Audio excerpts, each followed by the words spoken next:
नमस्कार दोस्तों, साक्षी study point में मैं अनिश कुमार शुक्ला एक बार फिर से आप सभी का स्वागत करता हूं। कल हमने शुरू किया था अपना इंस्टॉलमेंट का, उसका संभवतः 2 एग्जाम्पल भी हो गए थे। तो आज जो भी चलेगा आपका इंस्टॉलमेंट चलेगा, बाकी कल से आपकी प्रैक्टिस सेट स्टार्ट होगी, ठीक है। और विविध वाला, वो जो विविध वाला करके आता है मिसेलिनियस, ठीक है, तो वो जो है वो आपका प्रैक्टिस के साथ साथ कराते चलेंगे, क्योंकि उसके लिए कोई स्पेशल फार्मूला वगैरह तो होता नहीं। वो जैसे मतलब जिस टाइप का क्वेश्चन, विविध के अंतर्गत सभी टाइप के क्वेश्चन आपके आ जाते हैं, तो जिनका फार्मूला मतलब हमने बताया है वो भी आ जाएंगे, या हो सकता है विविध के अलावा कुछ ऐसे फार्मूले होंगे जो कि हमसे मिस हो चुके होंगे, तो वो भी हम देख लेंगे, ठीक है। तो यही सब है और फिर शुरू करते हैं, तो कल के आगे से, ठीक है।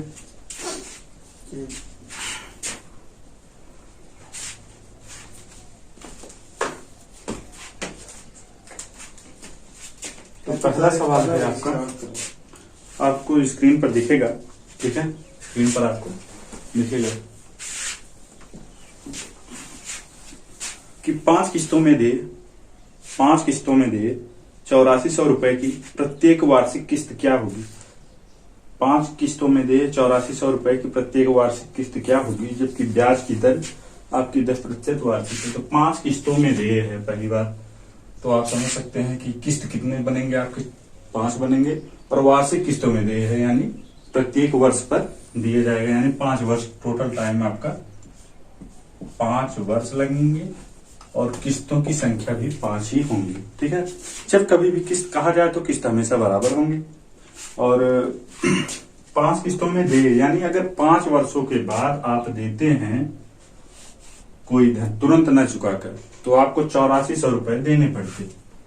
8400 रुपए हमने कल फार्मूला बताया था, 8400 रुपए इक्वल टू हम लिखेंगे, ठीक है, 8400 रुपए हम लिखेंगे। अब ये बराबर होगा जितने किस्त कहा जाए, यानी 5 किस्त है तो 5 इंटू प्रत्येक किस्त, यानी कुल कितने किस्तों का भुगतान आपको करना है, तो वही 5 इंटू प्रत्येक किस्त मान लेते हैं कितना, x, तो 5 इंटू x हो जाएगा, कोई समस्या नहीं होनी चाहिए। उसके बाद प्लस में क्या करेंगे कि हमने देखा था कि यहां पर लिखेंगे x, ठीक है, x लिखेंगे, x into rate of interest, यानी जितने प्रतिशत दर से कहा जाए तो 10% वार्षिक है, यहाँ पर r इक्वल टू आपका 10% पर एनम है, ठीक है, 10% एनम यानी वार्षिक सालाना है, तो 10 लिखेंगे, 10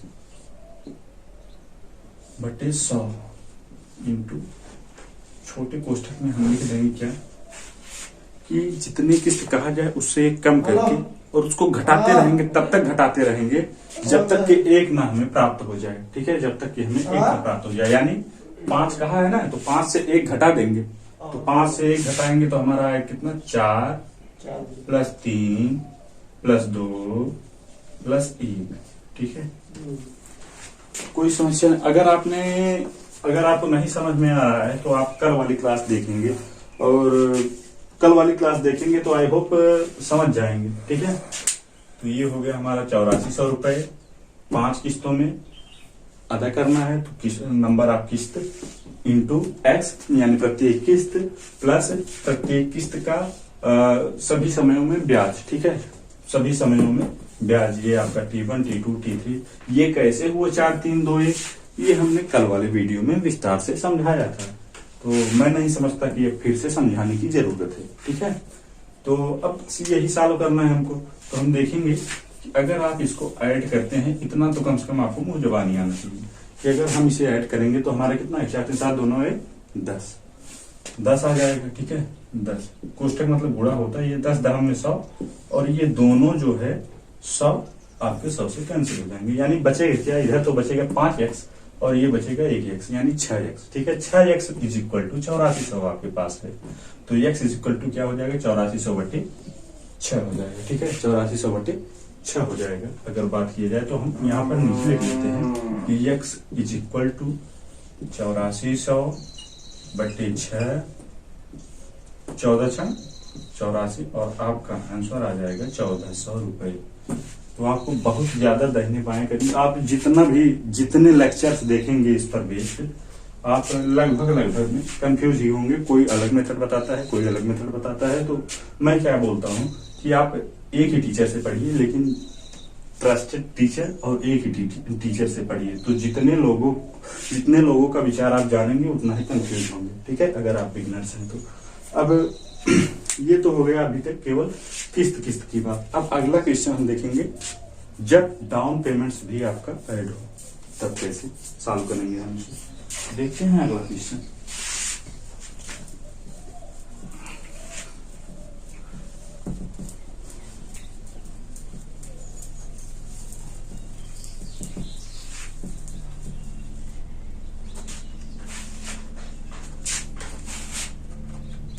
तो अगला क्वेश्चन है कि एक व्यक्ति किसी बाइक को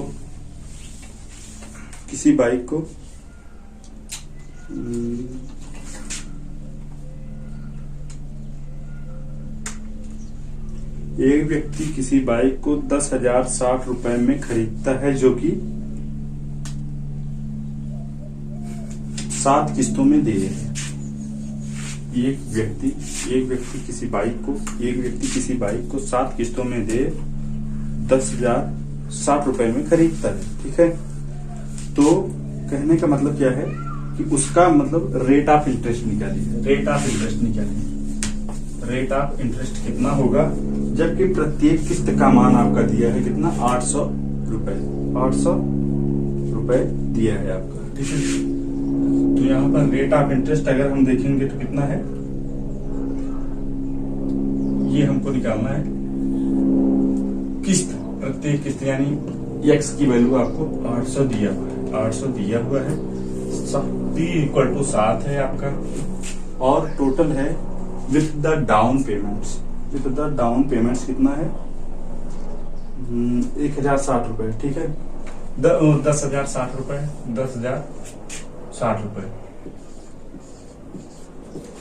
टोटल, जिनमें से आपका डाउन पेमेंट कितना है, डाउन पेमेंट DP, यानी जो कि नकद भुगतान करता है, वो डाउन पेमेंट आपके हैं 1100।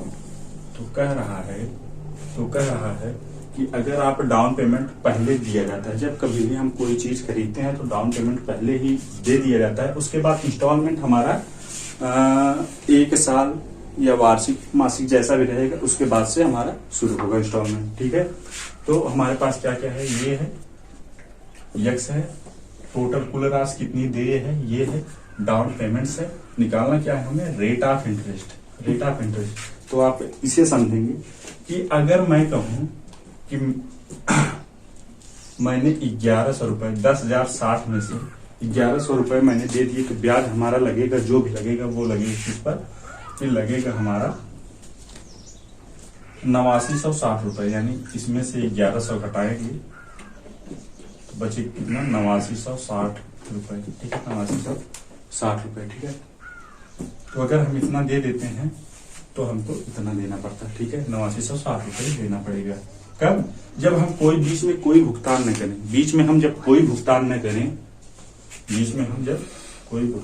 करें, डायरेक्ट 7 वर्ष बाद हम क्या करें, उसका पैसा अदा करें। तो 8960 रुपए टोटल होंगे हमारे, और यही बराबर होगा इसके लिए जो फार्मूला है हमारा 7x, जहां पर 7 क्यों है, क्योंकि t = 7। आपको 7 बराबर वार्षिक किस्तों में चुकाएंगे, तो 7 है, 7 प्रत्येक किस्त x है, तो x की वैल्यू आप डायरेक्ट पुट करके चलेंगे तो कितना हो जाएगा, 7 गुणे प्रत्येक किस्त कितनी है, 800 रुपए है।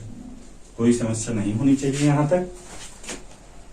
अब अगर इसके बाद हम और आगे बढ़े इसी क्रम में, तो कितना हो जाएगा, x गुणे r/100, यानी कितना हो जाएगा, 800 गुणे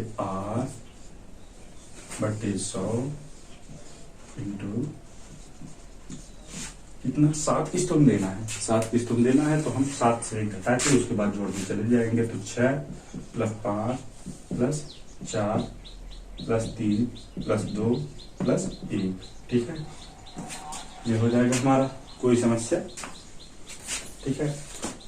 अगर आप डाउन पेमेंट ये वाला सिस्टम नहीं समझे हैं तो आप ये समझ लीजिए कि अगर हमारा ब्याज लगेगा किस पर, जो राशि हमने तुरंत भुगतान कर दी उस पर तो ब्याज लगना ही नहीं है, यानी ब्याज लगेगा जो भी लगेगा यही लगेगा। और बता रहे हैं कि अगर वो 1100 रुपए पहले भुगतान कर देता है, अगर 1100 रुपए पहले भुगतान कर देता है तो उसे 7 वर्षों के बाद 8960 रुपए देने पड़ते, ठीक है, यानी कुल मिला जुलाकर 10,060 रुपए वो पड़ता, ठीक है। तो अब हम इसको ऐसे कर लीजिए। अब आप जानते होंगे, आप ये 6 + 5 + 4 + 3 + 2 + 1 ये कितना होगा? तो अभी पिछले क्वेश्चन में हमने 4 से किया था, तो हमारा कितना आया था? हमारा आया था 10। 6 5 और करेंगे तो 11, 10 11 21, यानी 6 5 4 3 2 1 को आपस में जोड़ेंगे तो इसकी जगह पर हम डायरेक्ट लिख सकते हैं क्या? 21। इसकी जगह पर हम लिख सकते हैं 21, ठीक है, इसकी जगह पर हम लिख लेंगे 21, ठीक है, ठीक है। तो हम इसे 8960, आप इसको जैसे चाहे वैसे हल कर सकते हैं। मैं क्या करूंगा, 800 800 दोनों में कॉमन कर लूंगा, 800, ठीक है।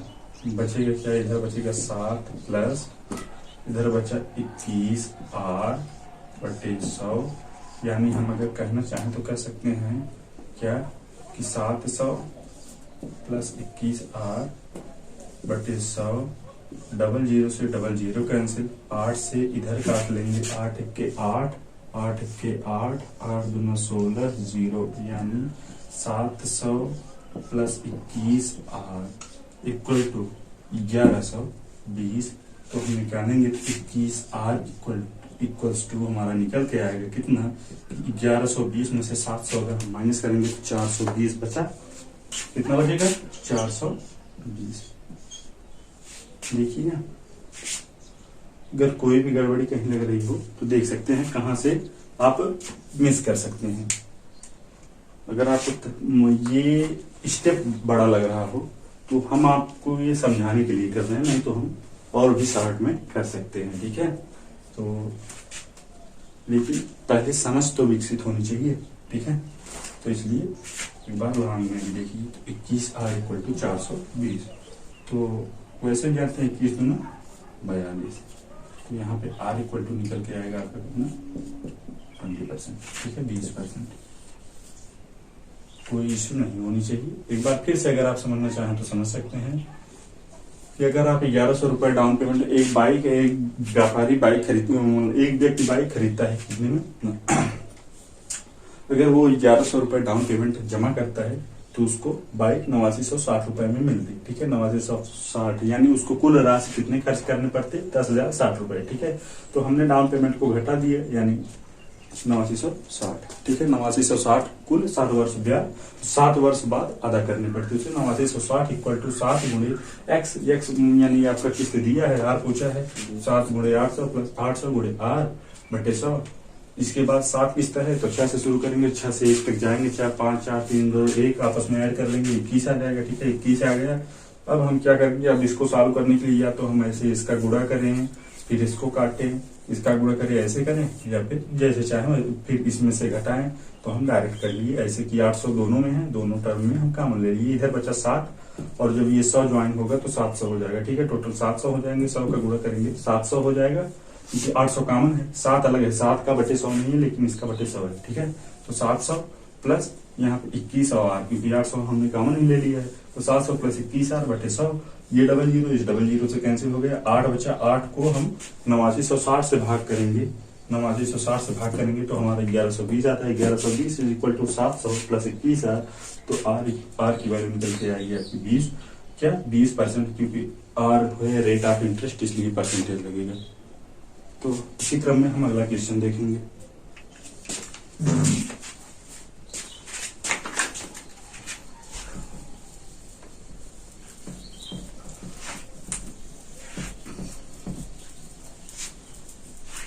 हमारा कि किसी फ्रिज को खरीदने के लिए 2,000 रुपए डाउन पेमेंट में खरीदने पर 4 वर्षों बाद 5880 रुपए दिए हैं। ठीक है, किसी फ्रिज को 2,000 रुपए डाउन पेमेंट करने के बाद, ठीक है, 4 वर्षों बाद 5880 रुपए दिए हैं। ठीक है, जबकि साधारण ब्याज की दर 15% वार्षिक है, तो प्रत्येक किस्त का मान क्या होगा ये हमको निकालना है। तो प्रत्येक किस्त का मान क्या होगा, तो डाउन पेमेंट मतलब हमको डाउन पेमेंट से कोई मतलब नहीं, हमको जितना दे करना है हम उतना देंगे, यानी कितना देंगे 5880 रुपए देंगे। ठीक है, 5880 रुपए देंगे। ठीक है, और यहाँ पर आप एक वर्ड मान सकते हैं कि माना प्रत्येक किस्त की कीमत X रुपए है। ठीक है, ये आपको मानना पड़ेगा X रुपए है। तो कितने 4 किस्तों में दिए है ना, 4 किस्तों में दिए है, तो हम यहाँ पर लिख देंगे 4x। ठीक है, 4 × x, क्योंकि ये किस्तों की संख्या 4 है, प्रत्येक किस्त x है, तो 4x हो जाएगा। ठीक है, 4x, कोई दिक्कत नहीं होनी चाहिए, 4x। अब उसके बाद प्लस x यानी प्रत्येक किस्त गुणे रेट ऑफ इंटरेस्ट कितना है, 15% है। ठीक है, बटे 100 हो जाएगा। फिर इंटू क्या होगा कि आपको 4 किस्त देने हैं, तो एक एक करके घटाते जाइए। 4 में से एक पहले तो घटाएंगे, तो कितना आ जाएगा 3 + 2 + 1। ठीक है, 3 + 2 + 1 कितना आ गया। अब आप क्या करेंगे कि x दोनों टर्म्स में है, x कॉमन कर लेंगे। ठीक है, इधर बचेगा 4 + 15, यहाँ पे हो जाएगा 15 × 90, 90x और 100 × 4 400, यानी 490 टोटल हम लिख सकते हैं। देखिए x कॉमन कर लिए, इधर 4 बचा, क्योंकि 4 के नीचे 100 है नहीं, तो 100 लाने के लिए इसमें 400 का गुणा करना पड़ेगा, मतलब 100 का गुणा करना पड़ेगा। तो ये ऊपर ये लेफ्ट वाला हो जाएगा 4 हो जाएगा 400, तो 400 ये हो गए, और इधर कितना बचा x बाहर है, 15 × 90, तो 490 टोटल हम एक साथ लिखते हैं 490 बटे 100। इसको आप काट सकते हैं, 0 से 0 कैंसिल, ये हो जाएगा आपका कितना 5880 रुपए। 5880 रुपए, कोई समस्या नहीं होनी चाहिए यहाँ तक। अब देखिए कि अब हमको जो कुछ भी करना है, x की वैल्यू निकालना है, तो हम वैसे काट लेते हैं। तो 7 × 7 = 49, यहाँ पर कितना हो जाएगा 7 × 8 = 56, 7 × 4 = 28, 0। ठीक है, अब उसके बाद फिर हम 7 से एक बार फिर से डिवाइड कर लेते हैं, 7 बचा है ना, 7 से 12 × 7 = 84 और 0, 10 अभी इधर बचा है, तो x की वैल्यू आपकी निकल के आ जाए कितनी 120 × 10, यानी 1200 रुपए। अब आप चाहें तो यहाँ पर मात्र लगा सकते हैं। ठीक है, 1200 रुपए मात्र। तो आई होप वीडियो आपको अच्छा लगा होगा। अगर वीडियो अच्छा लगा है तो वीडियो को लाइक करें, चैनल को सब्सक्राइब करें, ज्यादा से ज्यादा शेयर करें, क्योंकि आपका सपोर्ट हमें बहुत ज्यादा जरूरी है। ठीक है, तो बस मिलेंगे अब अगले दिन प्रैक्टिस सेशन के साथ। धन्यवाद।